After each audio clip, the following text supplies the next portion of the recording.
My parents came over here in, I think it was September 1952, and we first came to Dunnville. I remember I saw old pictures, but my dad got a job here at Shepherd Boats, probably in October or something like that. So he came down here with a family, and we lived in a cabin right by the Bishop Fish down here where the foghorn blows, because I can remember waking up all the time.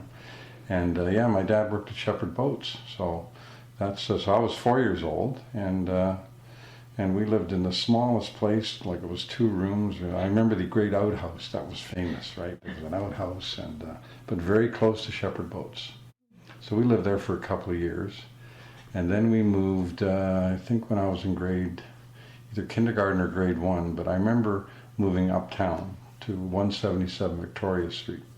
And my dad continued to work, of course, at Shepherd Boats, but then he took a year off and worked at the hydro project in Niagara Falls because there was big money there.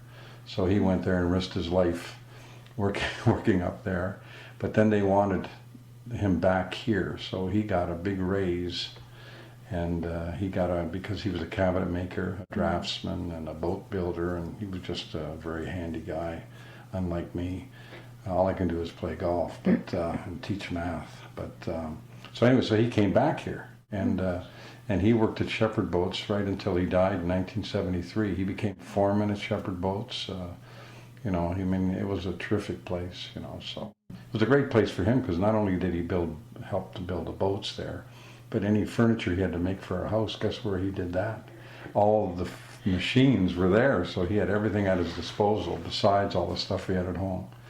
And 177 Victoria Street, which has nothing to do with this Shepherd Boats, but used to be the funeral home in town. So when we first moved in there, I can remember there was a carriage right in the driveway, and that was the carriage that they used to put the bodies in.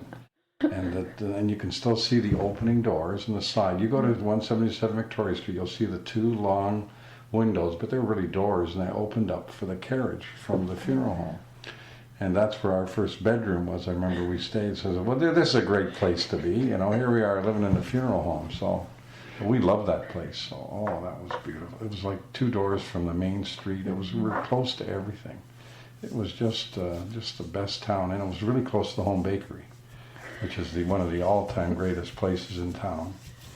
And Long Johns. You ever heard of Long Johns? Well, they're not what you wear, really. They're what you eat.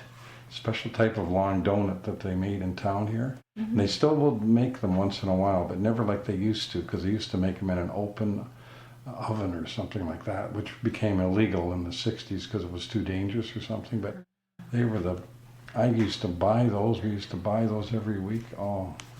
Anyway, the home bakery was a great place, but the whole town was terrific. The whole town. We had Boy Scouts, and where the Shaw Festival is, that's where the Boy Scout Lodge was.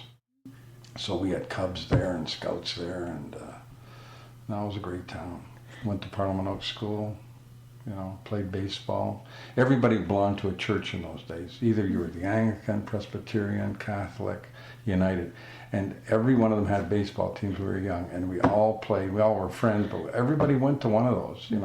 There were no atheists in those days, and if you were, you didn't tell anybody because you'd be in big trouble. So yeah, you're always part of one of the churches, and it was just a great town.